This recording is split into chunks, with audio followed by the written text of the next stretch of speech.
حلقة النهاردة عن الفيلم الألماني All Quiet on the Western Front. الفيلم من بطولة لا ما تستناش مني أي أسماء النهاردة، بقولك الفيلم ألماني، الكاست كله ألماني.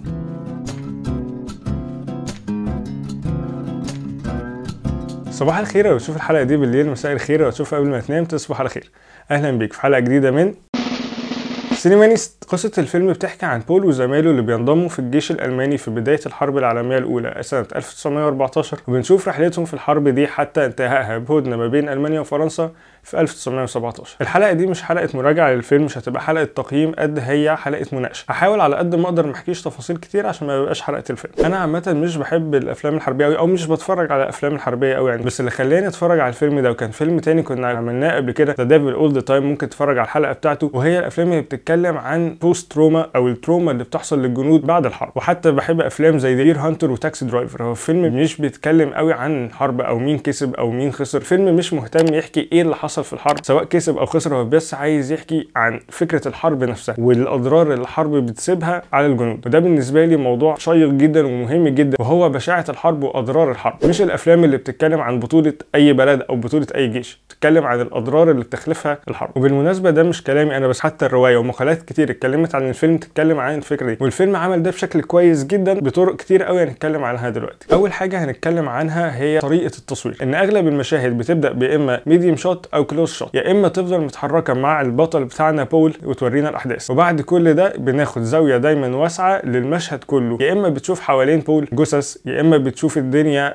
خربانه وانفجارات في كل حته، يا اما بجد في بعض اللقطات بنشوف بول من كتر الطين ومن كتر المرمطه اللي هو بقى فيها في الحرب بجد مبيبقاش عارف تفرقه بينه وبين الارض المحيطه اللي حواليه. ودي حاجه انا عايز اتكلم عنها برضو، هي اول سيكونس في الفيلم اللي بالنسبه لي حلو جدا جدا. اللقطه الافتتاحيه هو اصلا بيخليك تتراك مع الشخصيه، وبعد ما السيكونس بيخلص بتكتشف ان مش ده البطل بتاعنا اصلا، هو بس بيرسخ بيها المعنى بتاع الحرب، وهو ان في الحرب الجندي ده بيتحول لمجرد شخص شايل سلاح، وان انت لو مت بكل بساطه هيجي حد تاني يمسك السلاح مكانك ويكمل، مش فارقه خالص انت مين او مش فارقه مين اللي كان ماسك السلاح ده، المهم ان يفضل في حد ماسك السلاح وبيضرب. والمشهد الافتتاحي ده فكرني بفيلم لورد اوف وور، اللي هو بس باوبننج سين فهمك او وراك شويه الفيلم هيبقى بيحكي عن ايه، مع الاختلاف ان لورد اوف وور كانت اللقطه فيه هو ان الكاميرا ماشيه بمنظور جديد وهي كانت منظور طلقه، بس هنا نفس الحاجه باختلاف فكره المنظور. بس في حاجه حلوه عايز اتكلم عنها، وهي ان طبيعه الفيلم مش دايما بتقف عند شخص لما يموت حتى لو من ابطال الفيلم. في الفيلم ده لا، لان هي للاسف دي طبيعه الحرب، انك في لحظه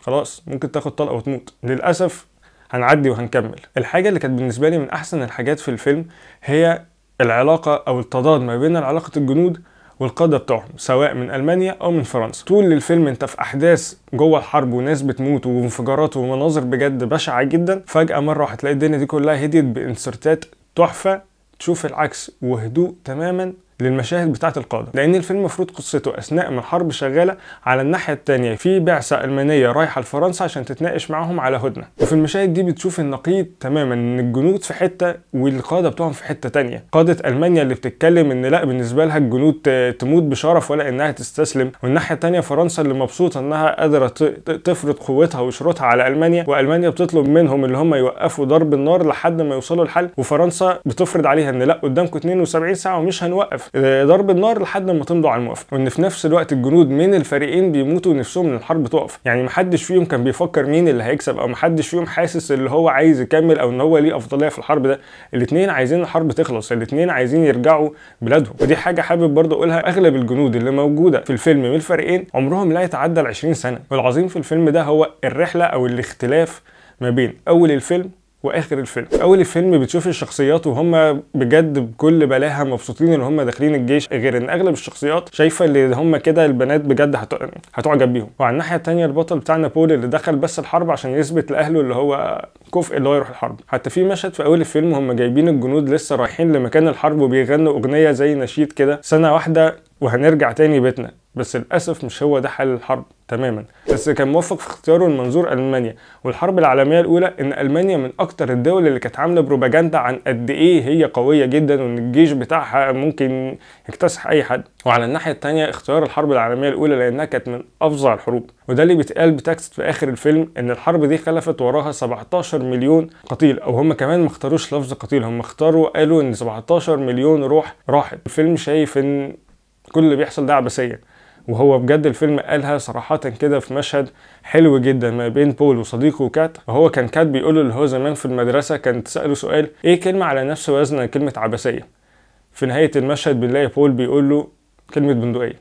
وبالنسبة لي ده كان معنى الفيلم او اغلب معنى الفيلم، ان بجد بندقية او حرب هي ما هي الا عبثية. وفي نهاية الحلقة حابب بس يعني النصيحة انك تتفرج على الفيلم ده على شاشة كبيرة لانه بجد تجربة بصرية تحفة. ما تنساش تعمل لايك وشير وسبسكرايب، وقول لي تحت في الكومنتس رأيك في الحلقة، واكتب لي كمان فيلمك الحربي المفضل. Stay safe. سلام.